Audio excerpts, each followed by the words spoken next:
Baik, selamat pagi Bapak Ibu sekalian. Puji Tuhan, kita bisa bertemu kembali pada pagi ini dan kita akan merenungkan kebenaran firman Tuhan pada pagi ini. Judul renungan pagi ini yang saya sampaikan adalah Raih Kesempatan yang dari Tuhan. Saya izin share ya Bapak Ibu. Ya, terdapat di dalam Efesus 5 ayat 15 sampai 21. Saya bacakan buat Bapak Ibu. Karena itu perhatikanlah dengan seksama bagaimana kamu hidup. Janganlah seperti orang bebal, tetapi seperti orang arif. Dan pergunakanlah waktu yang ada, karena hari-hari ini adalah jahat. Sebab itu janganlah kamu bodoh, tetapi usahakanlah supaya kamu mengerti kehendak Tuhan. Dan janganlah kamu mabuk oleh anggur, karena anggur menimbulkan hawa nafsu. Tetapi hendaklah kamu penuh dengan Roh, dan berkata-katalah seorang kepada yang lain dalam mazmur, kidung puji-pujian, dan nyanyian rohani. Bernyanyi dan bersoraklah bagi Tuhan dengan segenap hati. Ucapkanlah senantiasa atas segala sesuatu dalam nama Tuhan kita Yesus Kristus kepada Allah dan Bapa kita.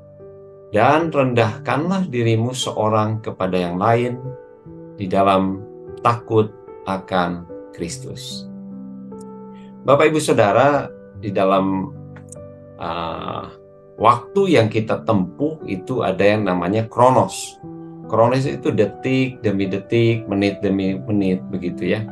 Nah, itu kronos. Jadi semua manusia di dunia ini mengalami waktu ini. Tidak ada seorang pun yang tidak mengalami. Bapak, Ibu, Saudara, dan saya mengalami ini. Kita mau tidak mau melewati ini. Tahu-tahu ini udah jam 6 lebih 30 lebih ya, 37. Itu tidak ini, semua mengalami ini. Nah, Bapak Ibu, kalau kita lihat beberapa survei ya, ini memang mungkin aja ada yang berbeda, tapi umumnya ya, jika Bapak Ibu usia 50 tahun hari ini, berarti Bapak Ibu sudah menyelesaikan tidur 16 tahun. Cukup banyak ya. Kalau bekerja itu sekitar 11,4 tahun. Aktivitas lain 7,1 tahun, traveling 7,55 tahun, makan 4,3 tahun, sakit, kalau sakit 3,2 tahun. Nah, ini waktu yang kita jalani setiap hari dalam kehidupan kita. Nah, Bapak Ibu, tapi ada yang namanya kairos. Ini waktu yang berkualitas. Ini kesempatan yang biasanya tidak terulang dalam kehidupan kita. Waktu inilah yang kita harus raih. Ini sebenarnya kesempatan yang daripada Tuhan. Setiap kita berharap menemukan ini. Karena ketika kita meraih kesempatan yang Tuhan beri ini, waktu yang Tuhan beri ini, kita memperoleh sesuatu, bahkan kita mendapatkan sesuatu yang luar biasa. Itu membuat kita makin kuat di dalam Tuhan, membuat kita menjadi saksi Tuhan, dan itu juga berdampak kepada orang lain. Nah, Bapak Ibu Saudara, menggunakan setiap waktu yang dijalani, yaitu kronos tadi, sesuai kehendak Tuhan, akan menjadikan seseorang memiliki potensi besar, tidak kehilangan kesempatan yang berharga. Kairos, itu ya, waktu dalam hidupnya. Jadi Bapak Ibu, kalau kita menggunakan setiap waktu sesuai kehendak Tuhan, maka kita akan, ketika ada kesempatan yang Tuhan beri, itu bisa kita dapat, kita bisa raih. Itu adalah tentu kasih karunia Tuhan ya. Nah, Bapak Ibu Saudara, bagaimana setiap orang percaya memanage hidupnya agar setiap waktu yang dijalani, yaitu kronos itu, detik demi detik, sesuai kehendaknya. Dan menjadi waktu yang berharga, yang berkualitas, kairos. Ya tentu kita ingin kan, setiap kita tidak ada satupun yang melewatkan hal ini. Karena kairos itu sesuatu kesempatan yang mungkin hanya sekali dalam hidup kita.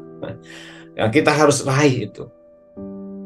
Nah, saya lihat dalam bacaan kita hari ini di dalam Efesus tadi, ternyata yang pertama yang harus kita lakukan supaya kita meraih kesempatan atau kairos yang daripada Tuhan, biarlah hidup kita dipenuhi oleh Roh Kudus. Nah, di dalam Efesus 5 ayat 18 yang tadi kita sudah baca berkata demikian. Janganlah kamu mabuk oleh anggur, karena anggur menimbulkan hawa nafsu. Tetapi hendaklah kamu penuh dengan roh. Jadi keinginan daging, hawa nafsu, dengan hidup penuh dengan Roh Kudus, ini saling bertentangan satu dengan yang lain. Ketika kita hidup dipenuhi dengan Roh Kudus, maka hidup kita dipimpin dan tidak hidup di dalam hawa nafsu. Nah, hidup di dalam Roh Kudus berarti kita hidup seturut kehendak Tuhan. Contoh Bapak Ibu Saudara ya, Paulus ya, ketika dia mau ke Bitinia, kemudian mau ke Asia Kecil, kemudian karena dia hidup bergaul dengan Roh Kudus, dia itu tiap hari, Rasul Paulus berkata-kata dalam bahasa roh. Dia tuh minta dipenuhi Roh Kudus tiap hari. Itu luar biasa Rasul Paulus tuh. Dia bilang, aku lebih daripada kalian ketika aku berkata-kata di dalam roh. Jadi dia tiap hari minta dipimpin oleh roh. Dan ketika dia mau ke Bitinia, dia mau ke Asia, kemudian Roh Kudus itu berbicara kepada dia dan tidak mengizinkan dia berangkat ke sana. Dan akhirnya Paulus mengikuti apa yang jadi kehendak daripada Roh Kudus ini. Dan akhirnya dia pergi ke Makedonia. Makedonia ini Eropa, dan ketika dia menyusuri sungai, dia ketemu dengan satu sinagog dan ketemu dengan para perempuan. Di situ ada namanya Lydia, seorang pengusaha kain. Dan ternyata ketika Paulus bercerita tentang Injil, tentang Yesus Kristus, perempuan ini bertobat. Perempuan ini menerima Yesus. Dia dan seisi keluarganya dibaptis, percaya kepada Yesus. Nah Bapak Ibu Saudara, seringkali ketika hidup kita dipimpin oleh Roh Kudus, banyak kesempatan-kesempatan yang Tuhan beri, sehingga orang lain diselamatkan. Ada orang lain diberkati oleh Tuhan. Nah bukankah kita inginkan hal demikian Bapak Ibu? Oleh sebab itu biarlah kita minta kepada Bapa, Bapa penuhkan aku dengan roh. Tuhan Yesus penuhkan aku dengan Roh Kudus. Setiap hari, ini harus terus menerus. Ini kalau dalam bahasa Yunani present. Jadi harus terus, tiap hari kita minta dipenuhi Roh Kudus. Ketika Bapak Ibu Saudara di mobil sambil nyetir, doa, Tuhan, aku ingin dipenuhi Roh Kudus. Mungkin Saudara bisa berbahasa roh. Tuhan beri karunia itu. Saudara lakukan itu. Dan Bapak Ibu Saudara, saya seringkali ketika saya misalkan ya memulai kita minta dipenuhi Roh Kudus, tiap kali itu ada aja hal-hal yang tahu-tahu Tuhan pimpin. Satu kali saya sebelum ibadah, saya doa sungguh-sungguh berbahasa roh gitu ya. Kemudian ketika saya sampai, tahu-tahu saya dipertemukan dengan seorang jemaat. Saya nggak kenal jemaat itu, orang yang mungkin baru. Atau ketika saya ngobrol, dia curhat banyak hal. Dia bilang saya itu mau bunuh diri, mau ini, banyak kekecewaan. Dan saya dipertemukan dengan orang seperti itu. Dan berasal dari agama lain, dia dibawa sama kakaknya. Dan saya bisa mendoakan dia sebelum ibadah. Itu sesuatu yang saya rasa nggak mungkin kalau bukan dipimpin oleh Roh Kudus. Nah, seperti yang dialami oleh rasul-rasul. Dan saya pun mengalami itu ketika saya dekat, dipenuhi dengan Roh Kudus. Ada banyak hal-hal yang terjadi dalam hidup kita. Ya, Bapak Ibu Saudara, kalau kita mau meraih kesempatan kairos daripada Tuhan, biar kita minta hidup kita dipenuhi Roh Kudus setiap hari. Nah, kemudian yang kedua, tadi di dalam ayat 19 sampai 20 berkata demikian. Dan berkata-katalah seorang kepada yang lain dalam mazmur, kidung puji-pujian dan nyanyian rohani. Bernyanyi dan bersoraklah bagi Tuhan dengan segenap hati. Ucaplah syukur senantiasa atas segala sesuatu dalam nama Tuhan kita Yesus Kristus kepada Allah dan Bapa kita. Bapak Ibu Saudara, orang Israel ketika dia dekat dengan Tuhan, menghormati Tuhan, Tuhan menyertai mereka. Tuhan melakukan hal-hal yang baik dalam kehidupan mereka. Tapi ketika mereka mulai bersungut-sungut, tidak ada pujian kepada Tuhan, tidak ada ucapan syukur kepada Tuhan, dan mereka melupakan Tuhan, dan mereka mengalami masa-masa yang sulit, tidak mengalami kairos Tuhan, tidak mengalami waktu yang berkualitas. Mereka mengalami padang gurun yang begitu lama, selama 40 tahun. Bapak Ibu Saudara, ketika kita tidak hidup dalam pujian, tidak hidup dalam ucapan syukur dalam hidup ini, kita seringkali tidak mengalami kairosnya Tuhan. Nah, kalau kita lihat Bapak Ibu ya, misalkan jemaat mula-mula, kalau kita lihat di dalam Kisah Rasul 2 ayat 47, itu jemaat orang-orang yang percaya kepada Tuhan. Mereka memuji Tuhan setiap hari. Mereka mengucap syukur kepada Tuhan, berkumpul satu dengan yang lain. Dan ketika berkumpul itu mereka ternyata banyak orang-orang yang melihat mereka. Dan makin banyaklah orang yang ditambah-tambahkan jemaat. Ya. Mereka banyak orang yang percaya, semakin bertambah setiap hari. Nah, Bapak Ibu Saudara, saya yakin ya hidup kita akan berdampak ketika kita hidup dalam pujian, dalam ucapan syukur senantiasa. Mungkin dalam pelayanan, Bapak Ibu Saudara banyak senyum, banyak memuji Tuhan, banyak mengucap syukur. Sehingga ketika ada yang datang beribadah ya di gereja kita, mereka melihat ada sesuatu yang berbeda ya. Sehingga mereka tertarik karena di dalam hidup kita ada pujian, ada penyembahan, ada ucapan syukur. Coba kalau Bapak Ibu pelayan, kemudian datang orang, Bapak Ibu cemberut begitu ya, wah bersungut-sungut, mungkin orang itu ngapain ya ke gereja ya, mereka pun seperti itu begitu ya. Nah Bapak Ibu Saudara, kalau kita lihat ketika seseorang hidup dalam pujian, dalam ucapan syukur, itu sesuatu terjadi. Contoh Paulus dengan Silas, suatu kali dia pergi memberitakan kabar baik dan dia diganggu oleh seorang perempuan petenung. Ketika dia usir roh jahat dari perempuan petenung itu, akhirnya dia dipenjara karena orang-orang menganggap penghasilannya berkurang karena perempuan ini seringkali dipakai untuk membuat ramalan begitu ya. Akhirnya penjara yang paling dalam, dia dipukul, dipasung di dalam penjara yang paling dalam. Tetapi Paulus dan Silas tidak bersungut-sungut. Dia tidak berkata, Tuhan kenapa ya aku sudah melayani Tuhan, kamu sudah memberitakan kabar baik, tapi kok aku seperti ini? Tidak. Paulus dan Silas tidak melakukan itu, tapi dia memuji Tuhan. Dia bersyukur, sehingga teman-teman di penjara itu mendengar pujian mereka. Dan kita lihat Bapak Ibu dalam cerita itu, Tuhan tidak tahan, Tuhan lepaskan mereka. Sehingga malam itu terjadi goncangan dan terlepas semua belenggu. Dan kepala penjara semua ketakutan, mau bunuh diri karena semua pada mau keluar dari penjara itu. Tapi Paulus katakan, jangan kamu bunuh diri, aku masih di sini. Dan ketika Paulus cerita kepada kepala penjara ini bertobat. Dan seisi rumahnya pun bertobat. Mereka dibaptis semuanya. Nah Bapak Ibu Saudara, coba lihat. Ketika Paulus hidup dalam pujian, ucapan syukur kepada Tuhan, mujizat terjadi dalam kehidupan mereka.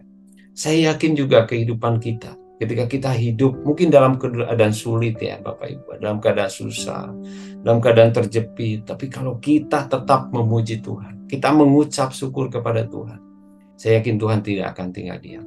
Dia akan action, dia akan bertindak, dan dia akan menyatakan mujizat Tuhan. Sehingga kita raih kesempatan daripada Tuhan. Banyak hal yang akan terjadi dalam kehidupan kita. Coba Bapak Ibu Saudara, kita mulai mengucap syukur, memuji Tuhan. Nah Bapak Ibu Saudara, ada satu kisah seseorang itu tiap kali dia bawa 2 kantong besar, 2 karung begitu ya. Nah, tiap kali kalau dia mengalami sakit hati, diejek oleh orang lain, dia tulis ejekan-ejekan itu, kemudian dia gulung si kertas itu, kemudian dimasukin ke kantong yang satunya. Kantong yang satunya itu di bawahnya dibolongin sama dia, tapi yang satu nggak dibolongin. Ketika hal-hal yang jelek, hal-hal yang menyakitkan dia taruh dia masukkan ke kantong itu yang di bawahnya bolong, masukin. Tapi ketika hal-hal yang menyenangkan, Kemudian dia catat juga hal yang menyenangkan, dia taruh ke kantong yang tidak bolong itu. Wah, tiap hari seperti itu. Dan ketika malam hari dia buka kantong yang tidak bolong itu, dia lihat, waduh, Tuhan hari ini menolong saya. Ketika saya mau tertabrak, ternyata Tuhan selamatkan saya. Ketika saya sakit, Tuhan sembuhkan saya. Wah, itu banyak. Sehingga dia sukacita, dia bersyukur setiap hari. Ketika dia rogoh, kantong yang satunya yang bolong, dia bilang nggak dapat apa-apa. Jadi sukacita, pujian dia tetap lakukan. Bapak Ibu Saudara, biarlah kita juga setiap hari dalam hidup ini, biarlah hal-hal yang menyakitkan, hal-hal yang ini kita jangan terus ingat-ingat. Lebih baik kita ingat kebaikan Tuhan, hal-hal yang menyenangkan, hal-hal yang baik, hal-hal yang patut dipuji. Pikirkanlah semua itu. Seperti yang dilakukan oleh Daud. Hei jiwaku, pujilah Tuhan. Jangan lupakan segala kebaikan Tuhan. Dia yang sudah menyembuhkanmu, dia yang sudah mengampuni dosa-dosa. Jadi dia ingin mengucap syukur, dan dia mengingat hal-hal yang baik. Dan ketika kita hidup dalam pujian, ucapan syukur, kita akan meraih kairos Tuhan. Tuhan akan siapkan waktu yang berkualitas itu. Kairos Tuhan itu kadang-kadang tidak kita sadari, kita meraihnya karena kita hidup dalam pujian dan ucapan syukur. Dan yang ketiga, Bapak Ibu, sesuai dengan tadi ayat yang ke-21 berkata demikian. Dan rendahkanlah dirimu seorang kepada yang lain di dalam takut akan Kristus. Paulus katakan, rendahkanlah dirimu. Biarlah kita merendahkan diri kita satu dengan yang lain. Bapak Ibu Saudara, seringkali kalau kita meninggikan diri, Tuhan akan rendahkan, Tuhan bilang. Tapi kalau kita merendahkan diri satu dengan yang lain, justru di situ akan terjadi kairosnya Tuhan. Waktu Tuhan itu terjadi dalam kehidupan kita. Dan ini biasanya dimulai dari keluarga, Bapak Ibu. Kalau kita lihat ya tadi di dalam Efesus 5, kalau kita lanjut, itu tentang hubungan suami istri. Hei istri-istri, tunduklah kepada suami. Bukan tanduklah suami ya. Tunduklah kepada suami. Hei suami-suami, kasihilah istrimu. Jadi kalau kita melihat hal ini, berarti sebenarnya di dalam keluarga dimulai. Saling mengasihi satu dan lain, saling merendahkan, tidak saling meninggikan diri, begitu ya.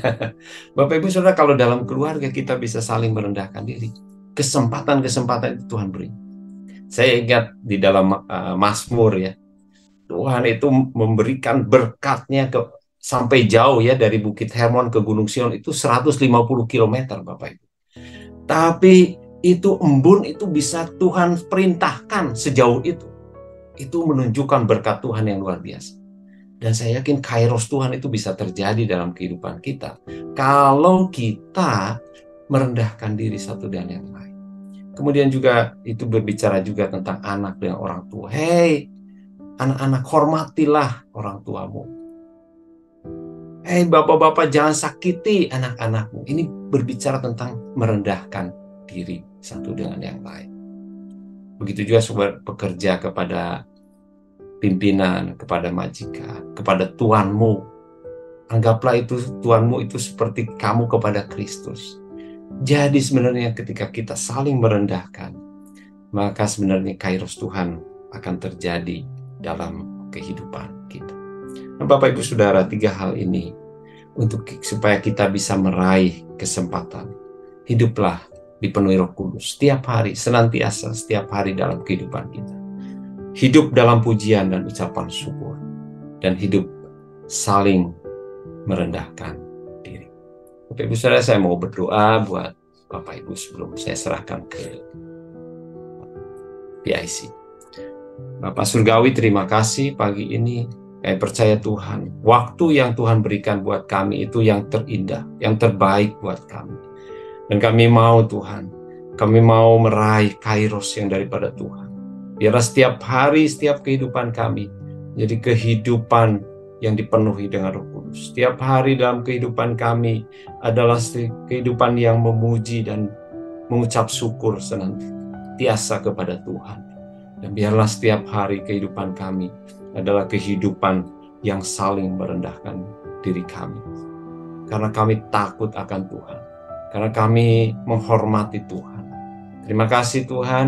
Kami percaya Tuhan setiap kami yang sudah mendengar kebenaran firman Tuhan ini akan mengalami kairos Tuhan. Setiap hari dalam kehidupan kami melihat kemuliaan Tuhan. Sehingga kami menjadi saksi-saksi-Mu dimanapun kami berada. Terima kasih Bapa. Di dalam nama Tuhan Yesus, kami sudah berdoa dan mengucap syukur.